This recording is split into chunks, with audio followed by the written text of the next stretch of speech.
아는 선생 채널이 여러분들의 기준을 세워드리겠습니다. 학생의 실력에 대한 기준, 아는 선생 모의고사로 제가 도와드리겠습니다.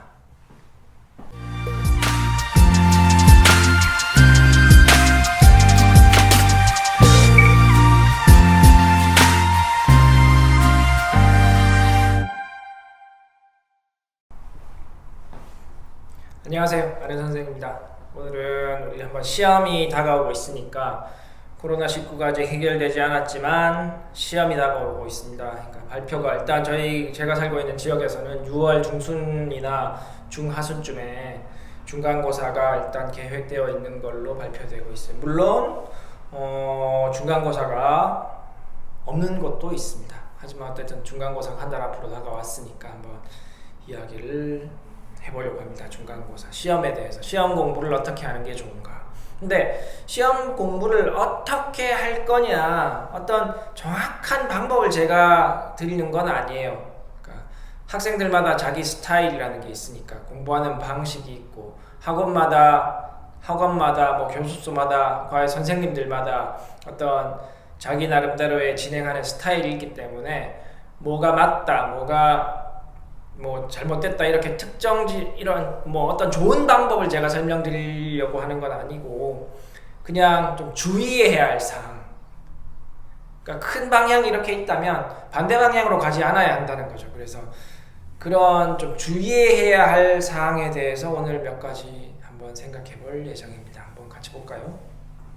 자, 그래서 첫 번째는 이제 시험 대비 학습의 주의사항. 첫 번째는 공부해야 할 난이도입니다. 난이도. 제가 많이 받는 전화 중에서 이런 것들이 있어요. 요즘은 조금 이제 학교 시험이 쉬워졌기 때문에 좀 그런 게 적은데, 한 5, 6년 전? 혹은 10년 전? 이제 상담을 하다 보면 이런 말씀을 하십니다. 우리 애가 다니는 학교는 심화 문제 혹은 고난도 문제가 나오는데, 우리 아이가 이 반에, 좀 낮은 반에 배정받으면 그런 문제는 못 다뤄보기 때문에 성적이 안 올라갈 거 아닙니까? 이렇게 말씀하시는데 오류가 있는 거죠. 제가 그때 말씀드리는 건 항상 이런 말씀 드렸어요. 지금도 그런 생각이지만, 그러니까 학교 시험의 난이도와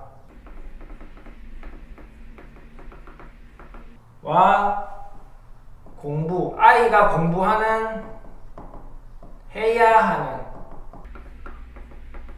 난이도는 같지 않을 수 있다. 같을 수도 있죠. 그러니까 시험의 난이도는 어떤 학교에서 선생님이 어떤 변별력을 보려고 어려운 문제도 섞어 놓은 거잖아요. 몇 문제 넣어 놓은 거잖아요. 근데 그거는 그 변별력이라는 말은 이미 최상위권 학생들의 성적을 이렇게 줄 세우기 위해서 넣어놓은 거란 말이죠. 그러면 그건 그 문제를 풀어서 맞힐 수 있는 학생에 한해서 평상시에 그 공부를 하는 게 의미가 있다, 이겁니다. 그 수준이 안 된다면 그런 문제보다 더 밑에, 더 쉬운 문제들도 계속 틀리고 있기 때문에 그런 문제는 평상시에 다룰 필요가 없다는 거죠. 나머지 문제 맞히고 공부해서 실력 올리는데도 힘들어요, 나머지 학생들한테는.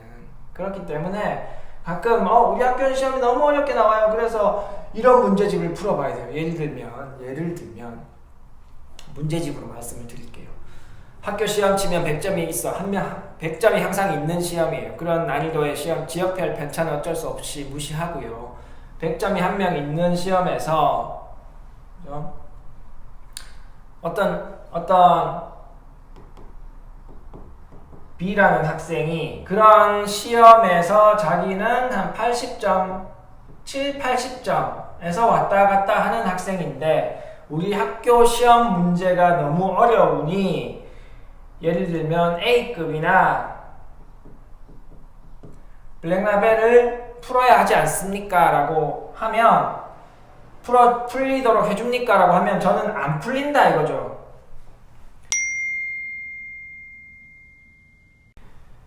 A급에 있는 제일 낮은 단계 푸는 걸로 A급을 풀었다고 이야기할 수 없는 거고, 블랙라벨의 제일 1단계에 있는 그 문제를 푸는 걸로 블랙라벨을 풀었다고 할 수 있는 건 아니잖아요. 그런 문제는 기본적인 센수학이나 RPM이나 그런 데 다 나오는 문제라 이거죠. 그러면 그 문제를 풀면 되는 거지. 이걸 붙잡고 있을 이유가 없는 거죠. 그죠? 이걸 제대로 끝까지 안 풀리면서 이런 문제 풀려줍니다. 이러면 그것도 거짓말인 거예요. 그래서 학교 시험의 난이도와 내가 공부해야 되는 난이도는, 시험을 위해서 내가 공부해야 되는 난이도는 다를 수 있다는 겁니다. 다른 경우가 훨씬 많겠죠. 왜냐하면 어렵게 내면 최상위권 학생을 위해서 어렵게 낸 거기 때문에 그 학생들이 아니면 나머지 학생들은 그렇게 공부할 필요가 없으니까. 대부분의 학생들은 평상시에 학원에서 다루어서 틀렸던 문제를 시험 치러 가서 대부분 틀려옵니다. 학생들은 평상시에 공부했던 것만 그러니까 적정 레벨, 자기한테 맞는 수준의 그 문제집을 가지고 똑바로만 공부하면 성적은 반드시 옵니다. 이렇게 자기 실력에 맞지 않는 문제를 풀려고 하다가 자기가 조금만 더 노력하면 맞힐 수 있는 문제를 맞힐 수 있는 기회를, 이런 쓸데없이 실력을 넘어서는 쓸데없이 이런 어려운 문제 붙잡고 있다가 다 놓칠 수 있다는 거죠. 그렇기 때문에 주의사항, 학교 시험 성적을 높이는 게 필요한 거 아니에요. 점수를 높이는 거. 점수를 높이는 거는 실력이 올라간다는 말이죠. 그래서 난이도를 학생의 실력에 맞춰야 되는 겁니다.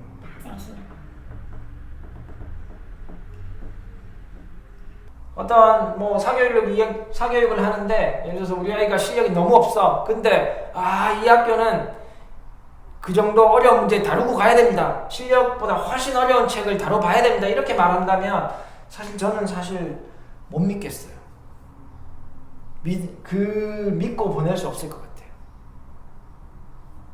그래서 자꾸 반복하게 되지만 어쨌든 학교 시험의 주의사항, 학교 시험, 우리 학교에서 내는 시험의 난이도와 내가 공부해야 되는 난이도는 다를 수 있다. 이거 명심하시면 좋겠습니다. 두 번째, 자, 다른 과목도 공부해야 되잖아요. 영어만 하는 게 아니고, 국어만 하는 게 아니고, 수학만 하는 게 아니니까. 그럼 효율적으로 해야겠죠. 효율적으로 하는 방법은 오답에 집중하는 겁니다.